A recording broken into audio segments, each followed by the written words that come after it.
Nivory tamin'ny sivy maraina teo dia efa vory teto amin'ny centre de conférence internationale teto Ivato avokoa ny ankamaroan'ireo mpanao politika sy ireo fikambanana maro samihafa handray anjara midinika savaranando ho an'ny fampihavanana karakarain'ny fiombonan'ny fiangonana kristianina eto Madagasikara. Tazana teto ny filohan'ny tetezamita Andry Rajoelina, ny filoha teo aloha Didier Ratsiraka sy ny filoha teo aloha Zafy Albert.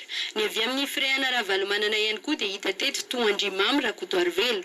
Tonga maro ireo lehibe ny andrim-panjakana ao anatin'ny tetezamita. 20 ireo fikambanana sy vondrona politika anandrasana teto ny ankamaroany. Izany dia mitika fahavononan'ny rehetra iroso amin'ny fihavanana kasain'ny FFKM mapetraka. Fanompom-pivavahana no nanomboana ny fotoana. Nifantoka tamin'ny resaka fampihavanana sy famelan-keloka ny vakiteny sy ny toriteny nataon'ireo filoham-piangonana teto. Nanambara kosa ny filohan'ny FFKM ny Monseigneur Odan Razanak'olona fa mijanona ho mpanamora sy ho mpampihavana ny FFKM fa tsy mpanome vahaolana akory. Ni manome vahaolana fa kosa iray dia mandray anjara amin'izao dinga izao ireo zanaka no malagasy. Fampihavanana aloha no asa lehibe voalohany. Mila hatao eto amin'ny tanindrazantsika. Irosondaly fampihavanana ny asa izay ataontsika. Fampihavanana sy misara-dalana amin'ny fanarena pirenena. Zany riava no antony antongavantsika manampy izao fihaonana izao, fihaonana izay ombona ny malagasy rehetra. Tsy misy zavatra hafa izay mety tongano any, mety hanatsasoana ity fihaonana ity na anakiviana sy manao azy. Io ny lalam-pihavanana. Raha nanontanian'ny mpanao gazety amin'ireo resaka mandeha momba ny hoe tetezamita fandroany, fanemorana ny fifidianana kosa ny filohan'ny FFKM dia tsy mitondra fanazavana.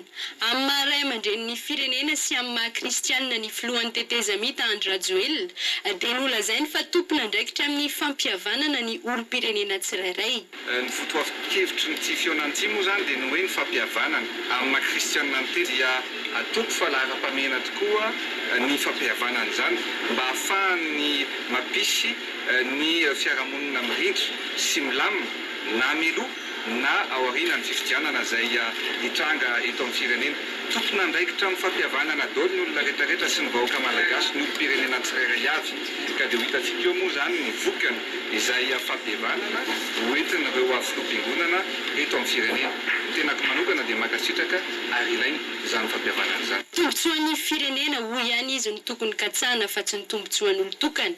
Tsara hodinina lalina fa zaloha dia manaiky tokony atao zany fifamelana, zany fampihavanana zany eto amin'ny firenena mba hisinony hoe za dia miteny foana hoe ny firenena, ny vahoaka zay aloha ny tokony hojerevana zay vao ny olona tsirairay avy. Tsy diso hevitra ao akory raha nilaza fa ny fifidianana sy olombabam-bahoaka ny tokony hirosona meloha. Nareo angamba ny natadidy ary niteny tsara ny tantarany ny tsara antsika tsirairay avy. Zany teny foana ary tsy maninona fa mbola ho averiko eto androany.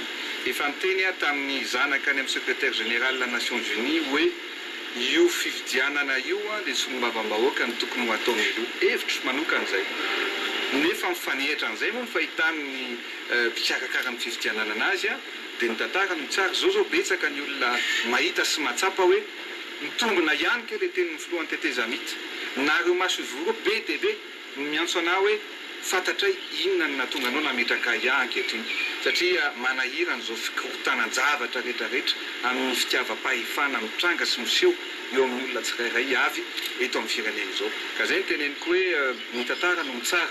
Za mafilohan'ny tetezamita ana dia mipetraka na dia zandriny aza ny tenako manoloana an'ireo mpanao politika sy mpitatana sy mpitondra maro samihafa mipetraka amin'ny maray aman-dreny ary mipetraka ihany koa ao anatin'ny fahendrena no akako sy nandraisako ny fanapahan-kevitra mba asoan'ny firenena.